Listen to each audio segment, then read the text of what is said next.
पूजा घर में देवी देवताओं की मूर्तियाँ और तस्वीरें रखने के लिए धार्मिक और वास्तुशास्त्र में कुछ विशेष नियम बताए गए हैं।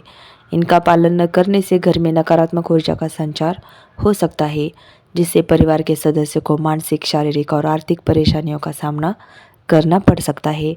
हमेशा पूजा घर को साफ और सकारात्मक ऊर्जा से युक्त बनाए रखें। खंडित मूर्तियाँ अशुभ मानी जाती है और इसे भगवान का अनादर समझा जाता है। ऐसा माना जाता है कि खंडित मूर्तियों की पूजा से देवी देवता प्रसन्न नहीं होते हैं। यह नकारात्मक ऊर्जा उत्पन्न करती है और घर में अशांति, रोग और बाधाएं बढ़ सकती है। युद्धरत देवी देवताओं की तस्वीरें।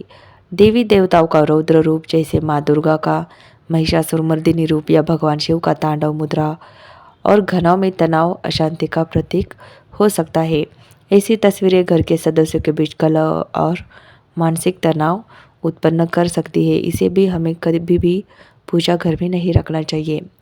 महाभारत या रौद्र घटनाओं की चित्रकारी। महाभारत जैसे युद्ध या रौद्र घटनाओं की तस्वीरें घर में क्लेश और तनाव का प्रतीक मानी जाती है। इन चित्रों से घर में नकारात्मकता बढ़ती है और परिवार में झगड़े हो सकते हैं। एक से अधिक शिवलिंग।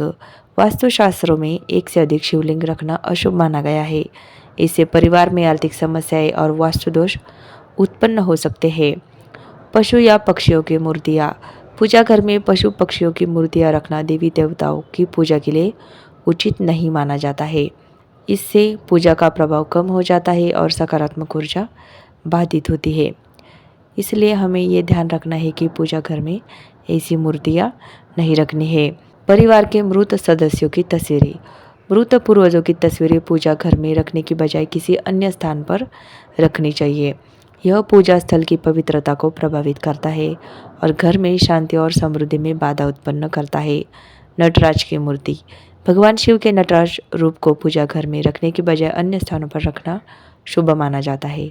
नटराज की मुद्रा तांडव से जुड़ी है, जो घर में स्थायित्व और शांति को बाधित कर सकती है। असाधारण आकार की मूर्तियाँ। पूजा घर में बड़ी या असामान्य आकार की मूर्तियाँ रखना अनुचित है।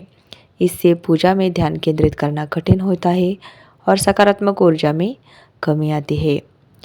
तो इन चीज़ों का हमें ध्यान रखना है और इस तरह की मूर्तियाँ हमें बिल्कुल भी पूजा घर में नहीं रखनी है। तो ऐसे ही आध्यात्मिक धार्मिक बातों से भरी हुई वीडियोज़ के लिए प्लीज़ चैनल को सब्सक्राइब कीजिए। वीडियो अच्छा लगे तो एक लाइक कीजिए, शेयर कीजिए, कमेंट कीजिए। वीडियो अंत तक देखने के लिए आपका बहुत बहुत धन्यवाद। Thank you so much.